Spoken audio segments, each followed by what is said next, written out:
Welcome to Inspiration and Transformation from the Banks of the Ganga with Sadhvi Bhagawati Saraswati, an American sannyasi living at the Parmarth Niketan ashram in Rishikesh, India.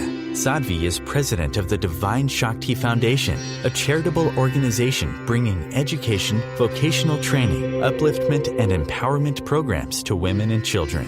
Sadhvi is also Secretary General of the Global Interfaith Wash Alliance and Director of the world-famous International Yoga Festival. Join the musings of an American sannyasi as Sadhvi shares the wisdom and teachings of her guru, His Holiness Pujya Swami Chidanand Saraswatiji. Welcome, everyone, to Inspiration and Transformation from the holy banks of the sacred Ganga River in the land of Rishikesh, India. The issue of animal agriculture actually impacts not only our water bodies, but it actually is, by UN statistics, not my statistics, by UN statistics, it's the single greatest contributor to global warming. The UN released a report in 1996 called Livestock's Long Shadow about how the livestock industry, the breeding of animals specifically to be eaten, not some family has a farm, they've got a cow, they've got some chickens, but the industrialization of the industry is the single greatest contributor to what was at that time called the greenhouse effect. We now call it climate change. And the reasons for that are huge. I won't spend all night doing this because I could. It's one of my favorite topics.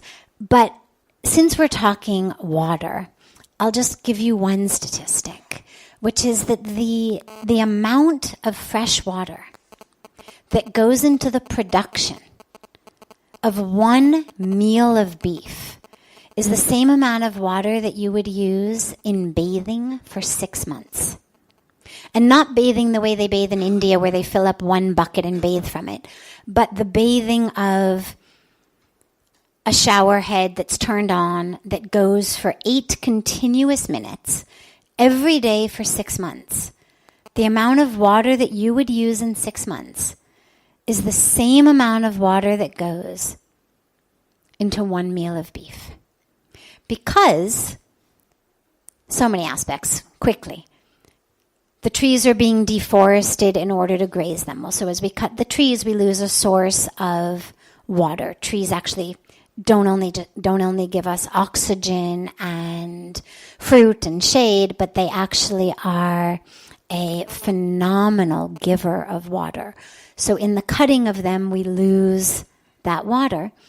But then, of course, the animals have to eat something, so that which they eat is produced. The production of anything, whether it's grain, whether it's grass, most of it's grain for them, takes water. The animals themselves drink water. The animals themselves are bathed in water. And then when they're ultimately killed, the sheer amount of water that has to go into separating flesh from blood, from feces, from urine, from all of that is exorbitant. And what you end up with is, pound for pound, a meal of beef equals, it's about 10,000 liters, about 2,500 gallons of water, which is approximately what you would use in 6 months of bathing. Chicken is about 1/3 that. And so the question, of course, that those of us who consider ourselves environmental activists have to ask ourselves, because of course none of us is the moral police. I'm not going to sit up here and say, thou shalt eat this or thou shalt not eat that. But the question that we have to really ask ourselves on any level of consciousness, whether we call it spirituality or we call it activism or we call it just humanity, knowing what a water crisis we're facing. Question is, every time I eat beef, am I prepared to go without bathing for 6 months to offset that water usage? Every time I eat chicken, am I prepared to go without bathing for 2 months to offset that water usage? And if not, Well, then that opens up a really interesting personal introspection question of, well, then on what level do I feel so much more entitled to the planet's resources than my sisters and brothers? And just one other quick aspect of that in terms of resources and food is, along with water, it takes 16 times as much grain to produce meat as it does to produce vegetarian food. So if you start with 16 pounds of wheat, rice, soy, corn, and you use that to make bread or pasta or rice or chapatis or whatever our particular favorites may be, you get pound for pound, 16 pounds for 16 pounds. You start with 16 pounds of grain, you get 16 pounds of food. But if you go the meat way, those 16 pounds will yield you only 1 pound of meat. Because as we understand, the vast majority of what we eat gets digested. It's why we can eat pounds and pounds and pounds of food and not actually gain weight, because we're digesting most of it. Well, so do the animals. So pound for pound, by the time they're killed, 16 pounds of grain have gone in for every pound of beef. So again, the question becomes, on a very deep level, and this is an individual question for us all to ask ourselves, is, do I feel entitled to the food of 15 other people? And again, there's no right answer, there's no wrong answer, there's no moral police, but just an introspective question for us to ask ourselves. Am I really prepared to let 15 people go hungry so I can eat meat? And so thank you for raising that question, because yes, in South America, when we think about the Amazon, to most of us who don't know, one would assume that the Amazon was being deforested by oil interests or other development interests. The truth is, it's being deforested by cattle ranchers. Single greatest deforester of the rainforest, the cattle ranchers. So thank you for raising that point. You're listening to OTR-FM, part of the IOM radio network. Being a radio host on IOM FM allows you to build your show on a rich platform with the power of the internet to fulfill your outreach goals and connect with a very specialized and global online audience, unlimited by time and distance. OMTimes Radio will provide you with web relevance, a recognizable conscious brand, and with the standard of excellence that has accompanied every single Circle of Hearts Radio is a sanctuary on the airwaves. Join me, Grandmother Alaya, in the circle on Sunday, 2 p.m. Eastern, as I share information to both enlighten and nourish your soul. Hi, this is Christina Ricci with RAIN. Every 2 minutes, another American is sexually assaulted. If you or someone you know has been sexually assaulted, you are not alone. Help is just a call or click away through the National Sexual Assault Hotline. Please call 1-800-656-HOPE, that's HOPE, or visit RAIN.org, that's RAINN.org. Brought to you by RAIN and this station. Welcome back to Inspiration and Transformation. I'm so glad to have you all back here with me. How is it that those who worship the Ganga can pollute it so much? I mean, why are we in this mess? Literal and figurative, to begin with. Good question. So there's a couple of points. The first and most important one, I'll share with you how I learned it. I have been very blessed to be here now for 21 years. I'm originally from America, from California. And when I came, one of the things that for me was so confusing is you'd read and you'd hear Ganga is holy, Ganga is the mother, we worship her. And you'd see people standing on her banks with a polythene bag full of beautiful flower malas like what you're wearing. And they would stand on her banks and they would chant prayers, and you could see the tears of faith and love pour down their eyes, and they would chant prayers to her.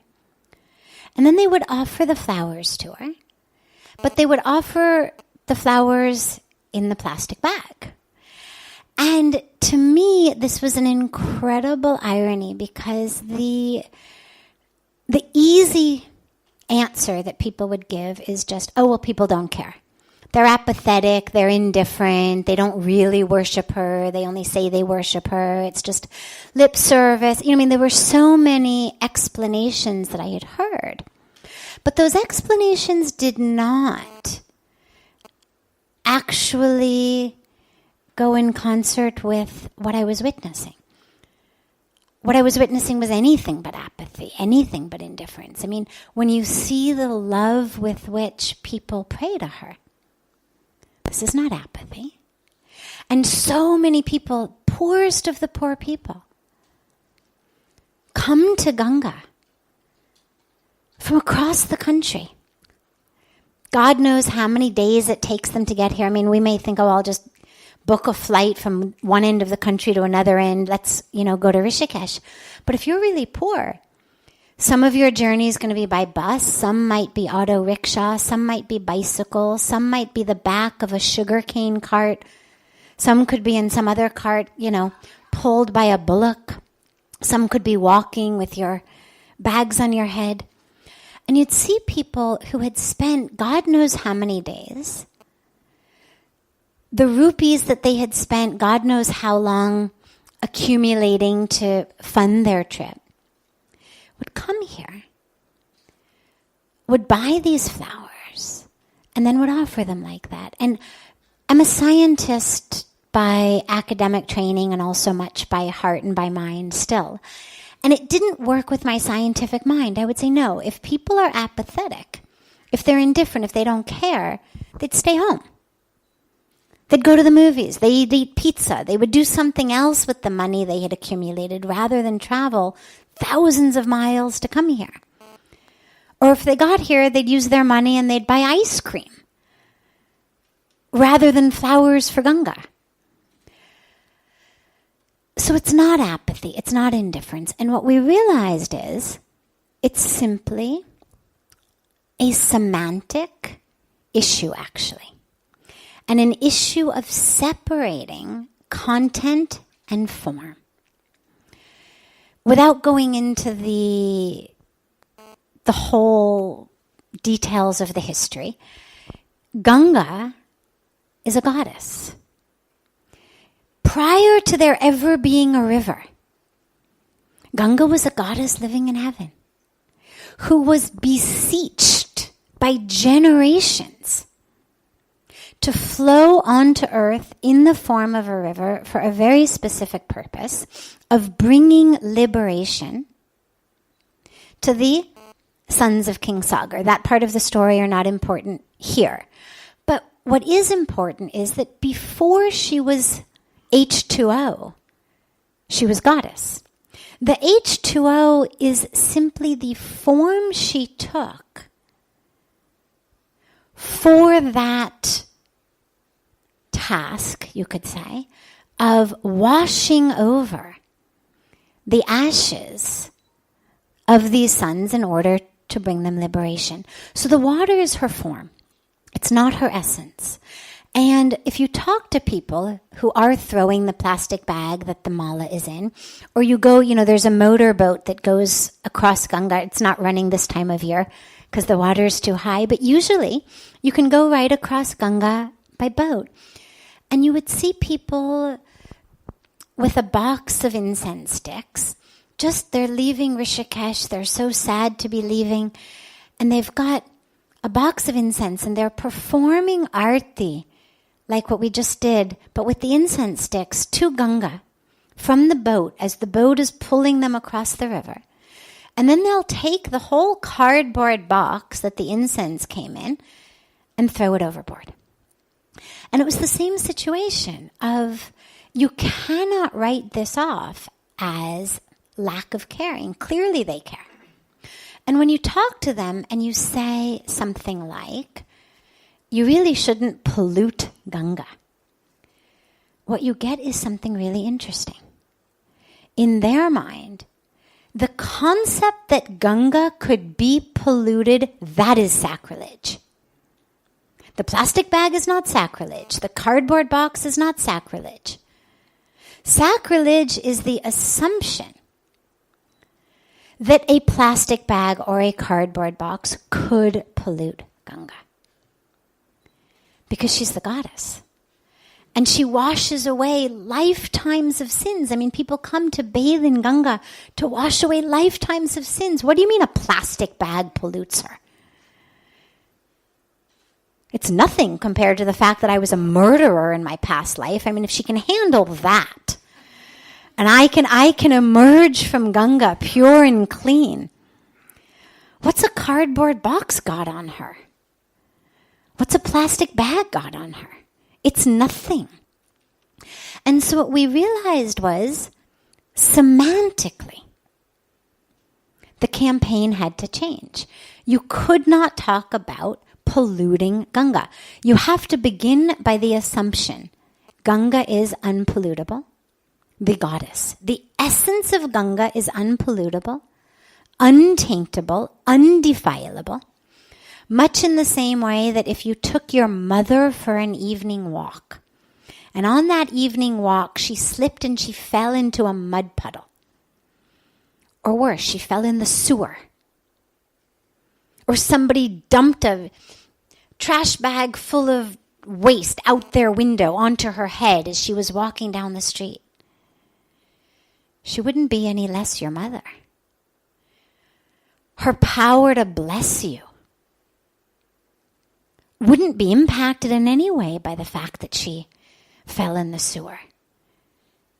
You wouldn't say, oh God, Ma, I was really looking forward to your blessings tonight. Unfortunately, now you've become defiled. We would understand intuitively, it's just, her clothes are dirty. Take her home, give her a bath, throw her clothes in the wash. But Mom is Mom. Her blessings are just as potent. Her presence is just as potent. And this is where we've had to separate the semantics, the content from form. So Ganga is unpollutable, undefilable, and yet the 500 million of our sisters and brothers who live on her banks that I mentioned in the Arati, well, they are depending on the molecules of H2O. They're actually depending on form, not content. They're not looking to Ganga for liberation. They're looking to Ganga for water to drink. They're looking to Ganga for water to irrigate their fields. And so when you can talk to people and say, Ganga herself is undefilable, but that plastic bag, downriver, it's going to wash up. Some cow's going to eat it. That cow's going to suffocate and get sick and die. Or that plastic bag, a fish is going to swim into it. And when the fish swims into it, it sucks against the fish. And the fish can't open her gills and breathe. So the fish suffocates and dies. And then people go, oh. And lo and behold, they don't put the plastic bag in Ganga because they got it. But they got it with a different semantics. It cannot be a teaching that is rooted in the idea that the people who love her are defiling her due to their apathy or due to their indifference or due to anything like that. And that's how we've been working. So what we realize is we're praying to essence. And yet, lastly, we're now in a place where we need to pray to form also. And this is actually a lot of what we've been doing is this this bridging of content and form. Content is divine, yes, but form is also divine. Water, regardless of whether it's Ganga, the goddess-infused water, or whether it's Lake Michigan, or the Mississippi, or the Colorado River, or the Thames, or the Danube. I mean, it doesn't matter what body of water. They're actually all sacred because water gives life. And anything that gives life, regardless of whether it also gives liberation and also washes away our lifetimes of sin, is also holy. And so we're looking to bridge that content and form, but this is where you see that paradox. Don't think it's that they don't care. They do care, they just don't understand. And this is where education is so important. This is OTRFM, part of the IOM radio network. OMTimes magazine is one of the leading online content providers of positivity, wellness, and personal empowerment. A philanthropic organization, their net proceeds are funneled to support worldwide charity initiatives via Humanity Healing International. Through their commitment to creating community and providing conscious content, they aspire to uplift humanity on a global scale. OMTimes, co-creating a more conscious lifestyle. Do you have time to read that inspiring book or that blog post you've been meaning to get to? In your busy world, how do you improve yourself and keep your life going? I'm Lisa Kay, and my Between Heaven and Earth radio show can transform your life just by listening. Be uplifted with inspiring topics, positive stories, and ideas that really work.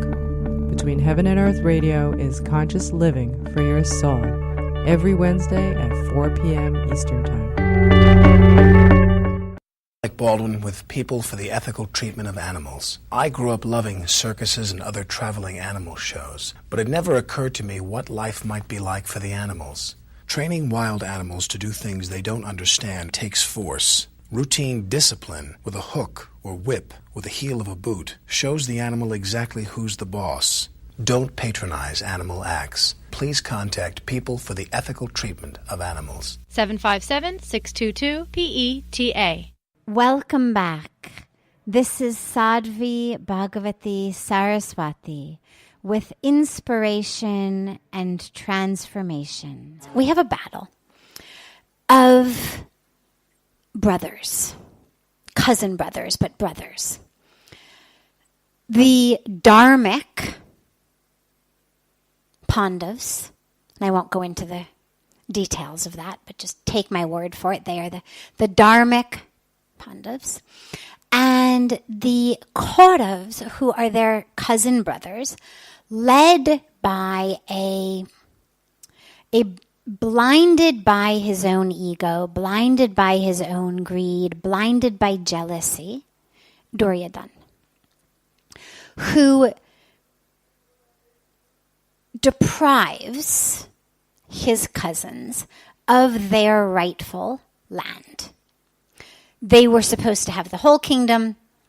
Then he says, I'm not going to give you this. I won't give you this. I mean, it goes on and on. It's a very incredibly divine but long story that I won't go into. At the very end, after the Pandavas doing everything that they were supposed to do, giving everything they were supposed to give, they're still refused that which is rightfully theirs, that which was rightfully theirs from the beginning. And Duryodhana ends by basically saying, I won't give you the amount of land on the tip of a pin. Now, these are people who are supposed to, head kingdoms. I won't give you anything. So Krishna, the divine, but who's embodied in form as a king himself, his advice is sought. He tries to convince Duryodhana to do the righteous thing. Duryodhana won't hear of it. They do everything they can do to avoid this fight. Finally, there's no option for Dharma, in order to restore Dharma to the people of this area, which is basically a huge area where Delhi is now, but extending far out. They have to go to war. So that's where the Bhagavad Gita takes place, is on this battlefield. Now, it begins with Arjuna basically saying, forget it. I'm not going to fight. I'm not going to fight because those are my family members. It's my gurus over there. Forget it. Nothing's worth it. Forget it. We won't have any land, okay? No amount of land is worth it. And the Bhagavad Gita is Krishna teaching Arjuna about life. Okay? So one of the teachings, as you've just raised, is he says to Arjuna, stand up and fight. Arjuna says, I don't want to fight. Krishna says you must do your duty, whether they're your family, whether they're your guru. But, before I get into the question, so he's asking, Krishna says this, you must do it. He says, but why bother? Why bother doing good karma or bad karma if we're going to have to reap the fruits of both, and that's just going to keep us coming back? If I'm going to have to keep taking birth to reap the fruits, whether they're sweet or whether they're sour, why bother do anything? Right? This is your question. Yes, exactly. Okay. Yes. Okay. So why bother acting? Either I'm going to get heaven or I'm going to get hell. I'm going to get something good. I'm going to get something bad. Why bother? Okay. Now, first of all, when Krishna says, stand up and do your duty, there's a very important, crucial, and fundamental aspect of this. It's not stand up and do your duty, which is to kill them. Lord Krishna's bottom line message is, really, Arjuna, and exactly who are you to be the taker of life? Where did I go and leave you in charge of who lives and who dies? Because what Arjuna is going through is, in modern day slang, an ego trip. Arjuna is having this, I can't kill them, that's a bad thing to do.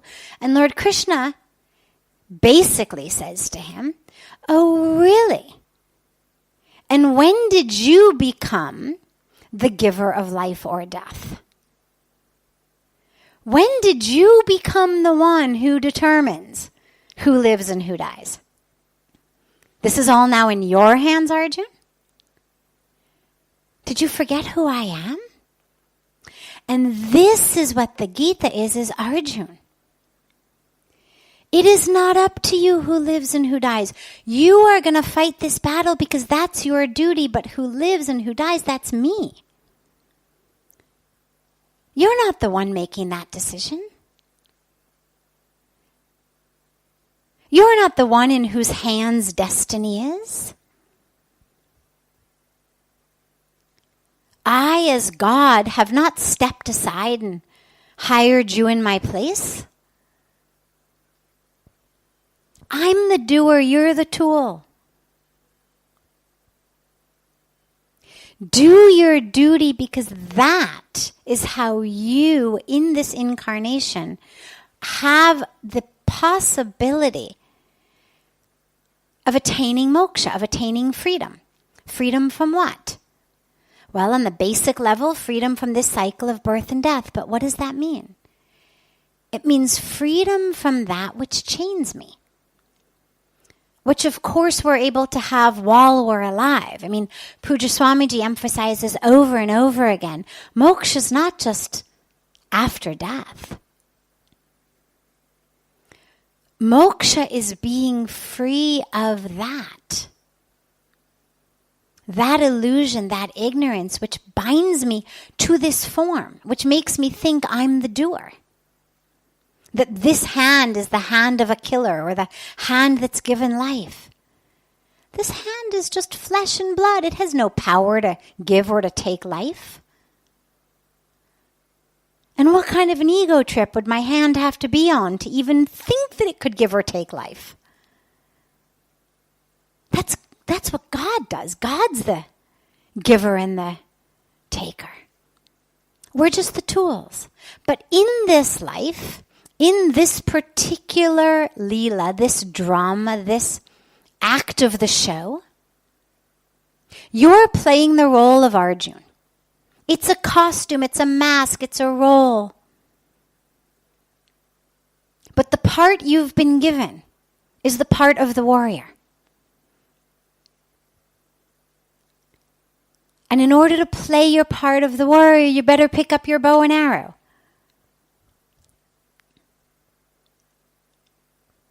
But do not think you're the director of this show. You haven't written this script, I've written this script. I'm directing this show.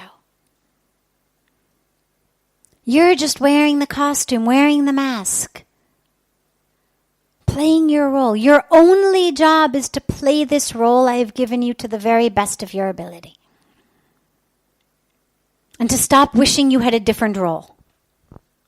Right? At one point Arjuna says, I'm just going to go off to the mountains and meditate. And Krishna's like, not in this life. You are not a sannyasi. I've given you the role of a warrior. Stop wanting to play their part.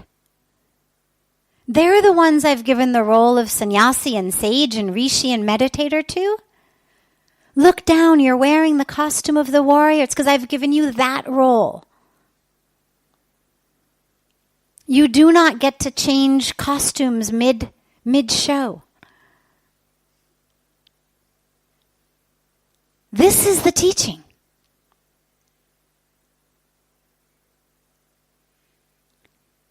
Stop thinking it's about you. It's not about you. You're a tool in my hand. So the stand up and do your duty is not, go get him, Arjuna. Kill the bad guys. It's not that. It's play your role, Arjuna. Stop complaining. Stop wishing you had somebody else's costume or role. Your only possibility to be free is in this role. Play it to the best of your ability, but lastly, how do you get free then? Because as you so rightly said, the karma we do gives us fruit. We do good things, we get sweet fruit. We do bad things, we get bitter fruit. But in any case, we've got to keep coming back to eat the fruit. And if the bottom line teaching is that the highest level of moksha, the highest level of liberation, is not to have to take another body, not to have to come back, well then what do you do? And this is where Lord Krishna gives it so beautifully, and he says, you can't not do anything. Because this also, Arjuna gives the same argument. He says, well then forget it. This is just going to accrue more karma for me. I don't want it. And again, Krishna says, oh really? And how exactly do you expect not to accrue any karma?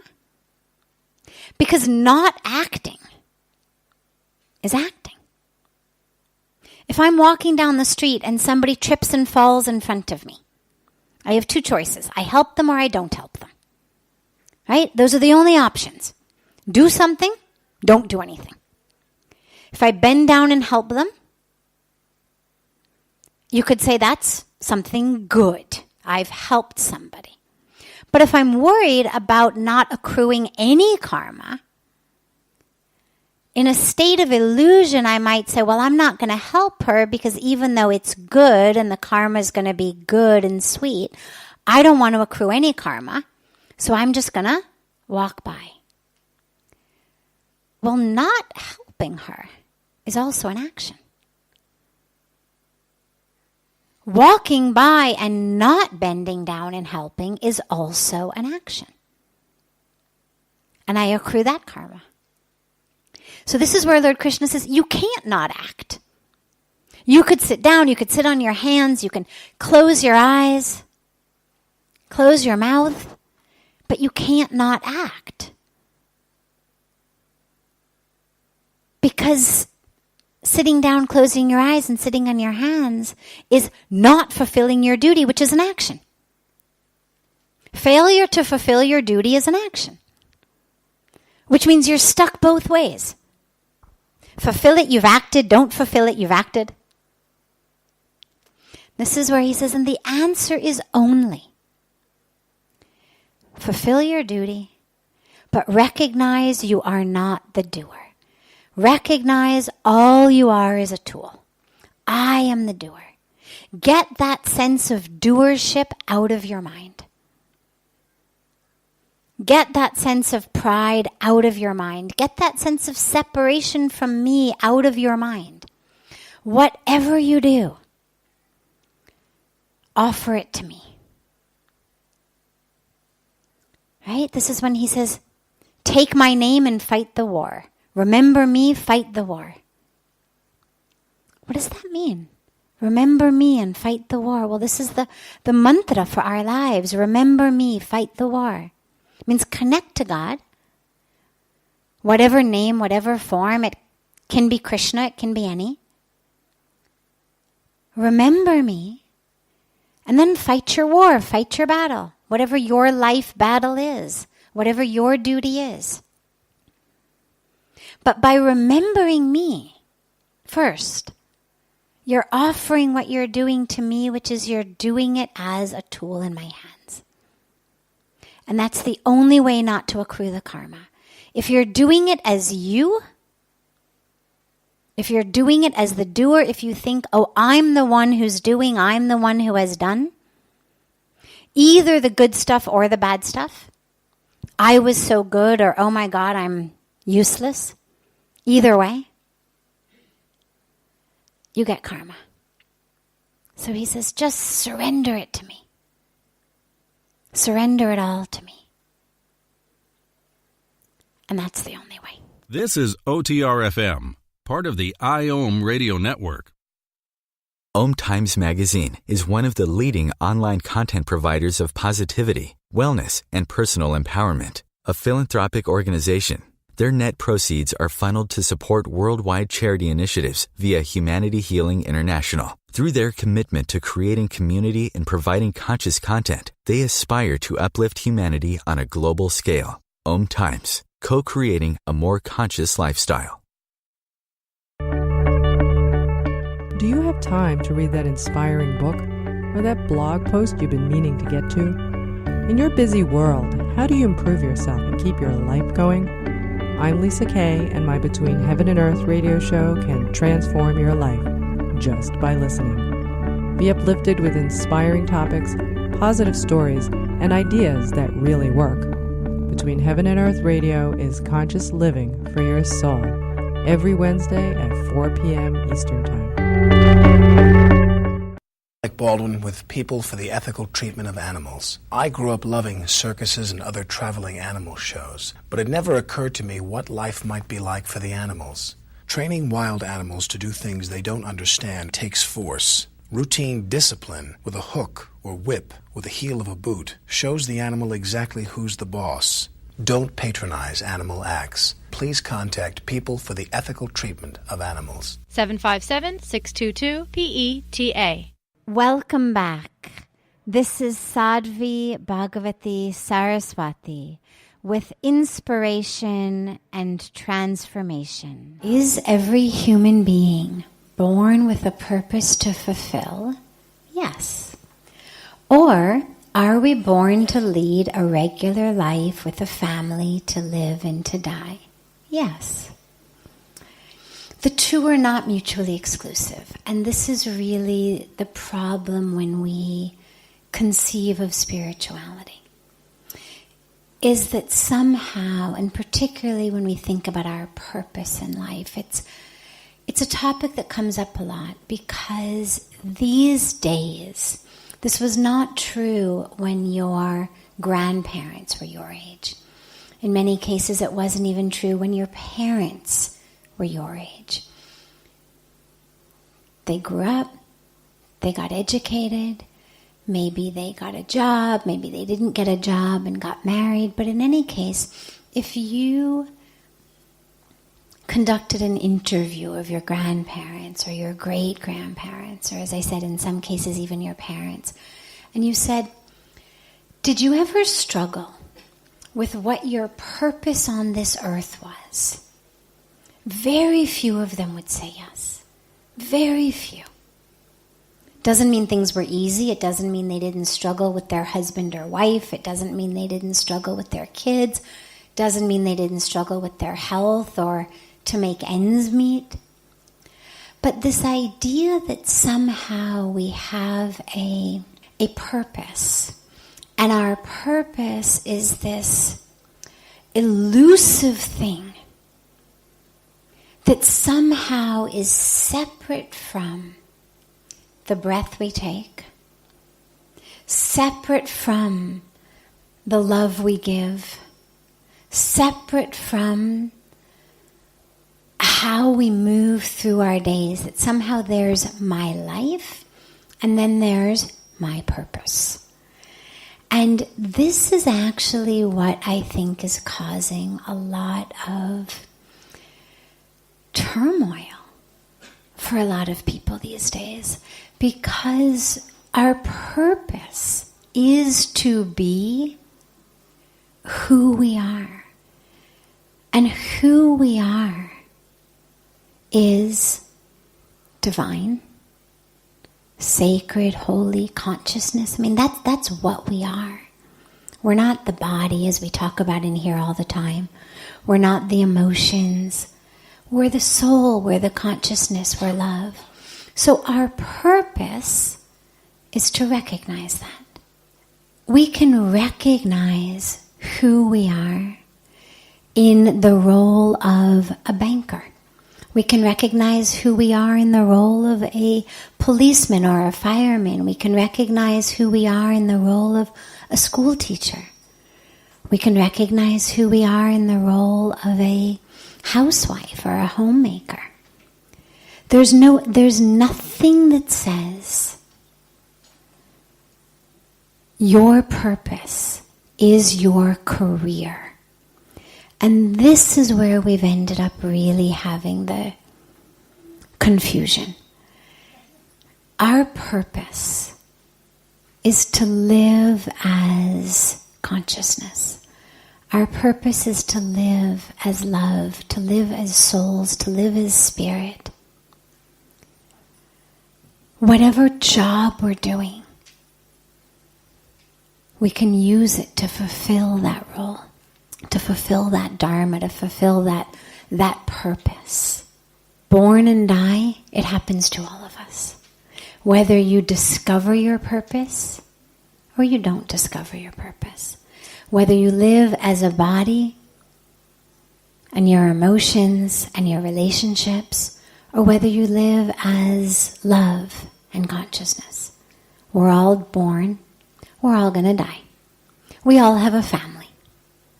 Whether we actually get married and have children of our own, or whether we just have the family that we came into. So those three aspects, born, family, die, true for everyone. The only question is whether through that born, family, die, do we also discover something else? And this is where my favorite story on this comes in. True story. I've got a background in psychology, and so I love the studies and the experiments and all of the psychological tests that they did that teach us so much about human nature. And my favorite one is the test where they take a group of subjects who are students and they divide them and put them down to watch a basketball game, a video of a basketball game, a 6-minute video.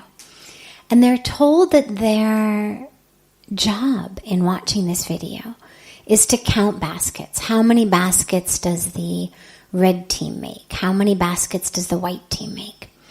And At the end, they've got a piece of paper with 3 questions. Number 1, how many baskets did the red team make? They all get it right, it's very easy. Number 2, how many baskets did the white team make? Also very easy. Everybody was watching. It was only a 6-minute game. They all counted the baskets perfectly. Third question was, did you notice anything else? More than 50% of them said no. They got the baskets right. How many red team, how many white team? Didn't notice anything else. Turns out, halfway through the game, into the center of the court, an enormous gorilla had come. Straight onto the court, occupied the entire camera frame, and had proceeded to dance for 30 seconds. Now, in a 6-minute game, 30 seconds is a really long time. Here's why I love this so much. I love it because it's the story of our lives. Why did more than 50% of intelligent, aware, focused subjects, I mean, they all got the baskets right. They had their eyes open. Nobody had fallen asleep. Nobody had gotten distracted. How could they be properly counting baskets and miss the dancing gorilla? And the answer is what happens in our lives. It's not what they were told to look for. It's really as simple as that. If in the beginning the experimenters had said, count the baskets of the red team, count the baskets of the white team, and make sure you don't miss the gorilla dancing in the middle of the court, no one would miss it. But that was actually the whole experiment. The experiment had nothing to do with counting baskets and everything to do with whether they noticed the gorilla. So what happens is, we're given a task, we're given a job,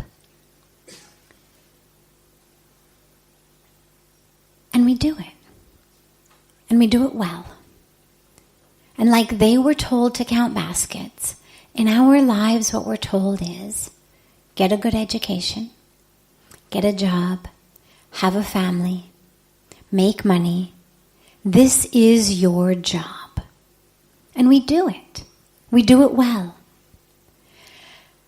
And then we get to the point in our life, for many of us, sadly, it's not until the end of our life, but more and more, thankfully, people are coming around earlier and earlier, and the fact that you're here in Rishikesh, in Satsang, means you're already there. You're asking, is there anything else?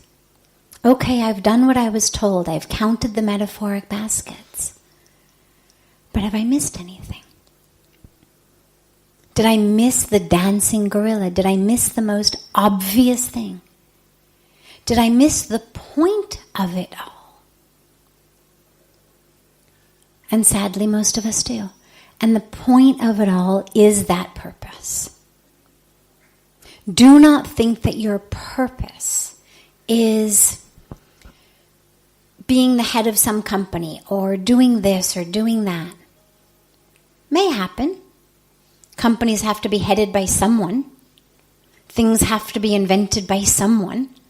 Someone's got to be president. Someone's got to be prime minister. But when we really talk about our dharma, when we talk about our purpose, it's not about you are supposed to be this extraordinary being. You are supposed to do something that no one has ever done before. Invent something, create something, do something, write something, be someone. That's what we're all being indoctrinated into believing, that purpose is equivalent with something that is extraordinary. Most people don't want to believe that their purpose might just be to be born, to have a family, or to be part of a family, whether a blood family or we say Vasudev Kutumbakam, the world is a family. So to be part of that world family with love, with consciousness, with giving, with taking care. For the vast majority of us, that is our purpose. Our purpose is to fulfill our role. And it's not higher or lower, it's not better or worse, it's not that the lucky ones end up as prime minister or president or, Miss Universe, and the rest of us just get stuck with the rest. Pujya Swamiji tells actually a great story about that. Many, many, many, many years ago, even before I knew him, he was at an event in Hollywood, a birthday party of a woman who had actually just been crowned as Miss Universe. And it was one of those really big Hollywood sort of who's who events. And the people he was staying with in Los Angeles were in the movie industry, and the party was at their house. So he's staying at the house. Now they've got this party at the house. Miss Universe is at the house. So he gives a satsang. And after the satsang, Miss Universe says to him, I really want to talk to Swamiji. Can I have a few minutes with Swamiji? And so he says yes, and the host brings her up, and she speaks to him just about how to connect with God and find a deeper meaning, a deeper purpose in her life. Recognizing how shallow the whole Miss Universe thing was. A few minutes later, her husband comes in and says, I've got to have a few minutes with Swamiji. And he says, okay, sit down. And the husband just starts complaining about the wife. He says to Swamiji, I don't know anything, they were Americans, not Indians. He says, I don't know anything about this karma theory. He said, but what I know is I must have done something really bad in my past life in order to end up stuck with this lady in this life. And Swamiji was amazed. He said, you just married Miss Universe, literally. Your marriage was broadcast on, international television. Everyone in the world, all the men must have been thinking, why not me? And this guy looks at Swamiji and he says, she's not Miss Universe, she's Mess Universe. And I've heard Pujya Swamiji tell this story for so many years now, and I love it because when we think about purpose, or you think about achievement, certainly becoming Miss Universe is right up there on the list of things that most of us think would be really fun to become, or Mr. Universe. But here you are in a situation where Miss Universe's own husband is cursing his karma for having made him stuck with this lady. So our purpose, our dharma, it's not about what title do I get. It's about how am I living? And what am I spreading? Because however we live, that's what we spread. Live like an air conditioner, you're going to spread cold air. Live like a heater, you're going to spread hot air. Live in anger, in pain, in confusion, in jealousy, in judgment, in materialism. Well, that's what you're going to share with people around you. Energetically. We literally exude frequencies. And that's what people pick up on. But when we live as love, as consciousness, as oneness, that's what we exude. And it's not a lower purpose, it's actually a very, very high purpose. So circling back to the question, it's yes and yes. Yes, we are born to live, have a family, and die. And yes, we have a purpose. This brings to a close this hour of inspiration and transformation. Thank you so much for joining me. I'm so glad to be together with you all each week. And I look forward to being together again next Thursday, same time, on OMTimes Radio.